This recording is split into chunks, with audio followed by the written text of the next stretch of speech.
Началось все на берегу Андреевского озера в 16 километрах от Тюмени. Татарские красавицы и джигиты побывали на тест-драйве квадроциклов. Лес, ветер, сугробы, атмосфера была полна адреналина. Особенно после недели упорных занятий ребята с удовольствием окунулись в экстремальное развлечение. Инструктор яхт-клуба «Рубин» Вячеслав рассказал гостям о технических возможностях квадроциклов, показал, как управлять ими, и познакомил с техникой безопасности. Джигиты с легкостью оседлали железных коней и показали отличную езду. Трасса оказалась достаточно сложной из-за сугробов и холмов. Молодые люди соревновались на скорости прохождения препятствий. Эмоции переполняли участников. Это первый раз, не очень легко, руль постоянно дергается, надо усилия, чтобы его удержать, но очень круто.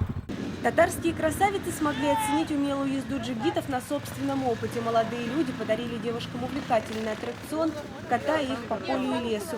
Самой смелой звездой Сибири оказалась Диана Бакирова.